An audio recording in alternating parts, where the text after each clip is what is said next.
Hello YouTube, this is Dr. Murky. I haven't made a video in a while, and I'm just going to share my notes from the New Orleans Investment Conference, which happened in October. First off, I didn't actually attend the conference, but I went to Loyola campus and UNO campus to hear the speeches that were open to the public.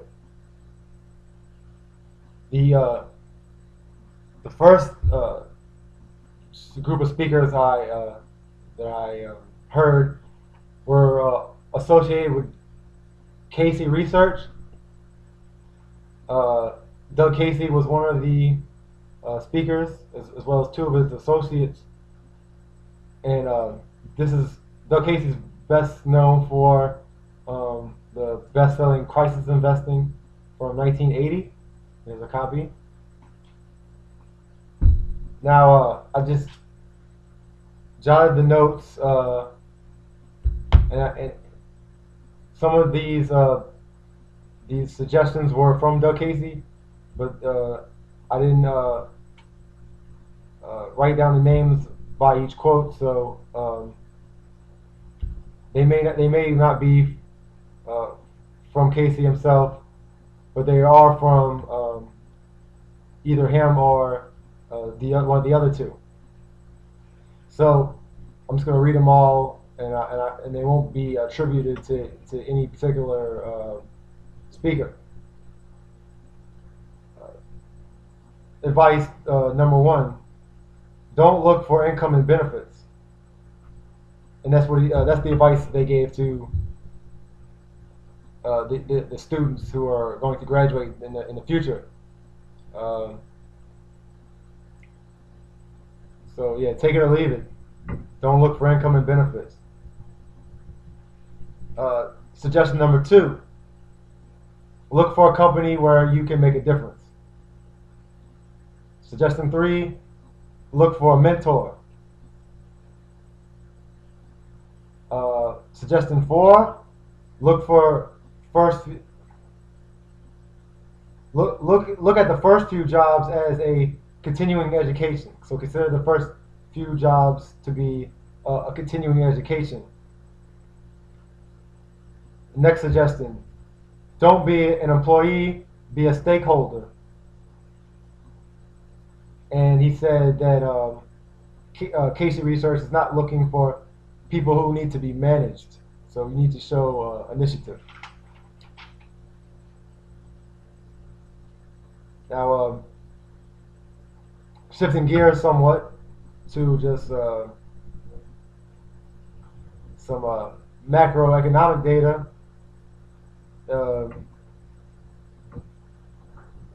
One of the speakers pointed out that the federal government, the liabilities, the real liabilities for the federal government is $80 trillion. And he asked, who's going to pay? So that's troubling. According to one of the speakers, people who count on the system, unquote, are in trouble. But he actually used the F word there, you know. So you don't want to count on the system. Right? What he means is like to be a beneficiary of government programs, because there's no telling if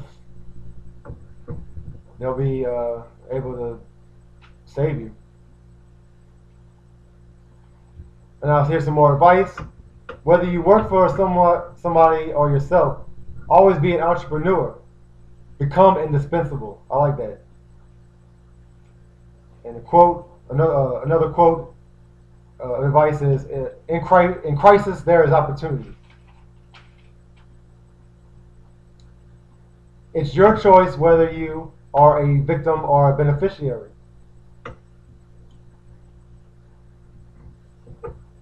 The thought that you can't compete with people who don't make their clients money is BS. Not true. the industry knows that most of the folks are parasites, and he means the finance industry. So if you ever want to know if most of the folks in finance are parasites, apparently that's the case. And you should ask yourself, what can I do where I really want to go to work? He suggests you should get a job where you actually get off from it and can't wait to go back. He suggests One of the speakers suggests tell your boss where things should be tweaked. So always be involved in the planning of the work. You have to think of some way of providing goods and services to others. Pretty much common sense. Speaking to people in their early 20s, he says, "You are the right age to live through a shitstorm," and that's because they're expecting some hard times, and that's what he means by shitstorm. He says, "Internationalize yourself." America died some time ago. I don't have any loyalty to the U.S. You got all these other chimpanzees competing for jobs.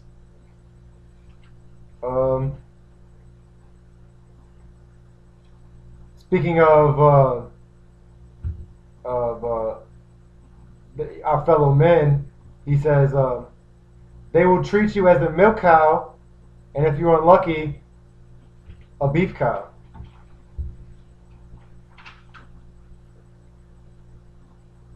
There's not an empire in history that has not declined and then collapsed. You should punish the people who finance the U.S. government. He means the bondholders. When poor people get money, the stuff that gives them utility is made of stuff. So what he means is, invest in real commodities, if I'm not mistaken. The market doesn't work as well when people allocate their resources politically. You can make a lot of money in the United Arab Emirates. So that's basically just random thoughts. The difficulty with benevolent despots is that the next guy might not be so nice. Be indispensable, which I mentioned already. Everybody receives tons of resumes. Work for free. Get them hooked on you like you are a drug. Now, speaking of political risk, he says the worst political risk was in California. We had to bribe the politicians, i.e., campaign contributions. So yeah, that was pretty random, but I felt like sharing them. Okay, now the next speaker for the investment conference was Peter Schiff, and his latest book is The Real Crash, which is pretty good as far as the parts I read. Now, I don't have a lot of notes for Peter Schiff, but the first point he made that I jotted down was speaking of inflation and the CPI. He says the Consumer Price Index. He says the methodology the Fed uses has been designed to produce a low number. Yeah, so don't trust the government's numbers, I guess, is the message. According to a poll, the number one economic concern for people was rising prices.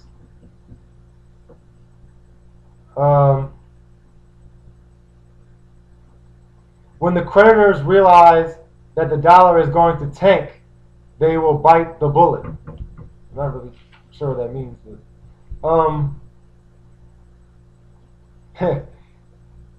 if they, and he means the government, he says if they repeal 2 laws and add 1,000, people scream deregulation.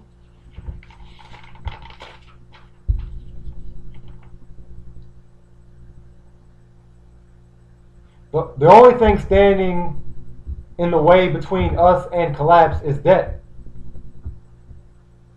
And last point was, because this was before the election, he pointed out that candidate Mitt Romney wants to increase spending on defense. And with whose money, I would like to know. But so that's that. I hope you enjoyed this video, learned something. See you later.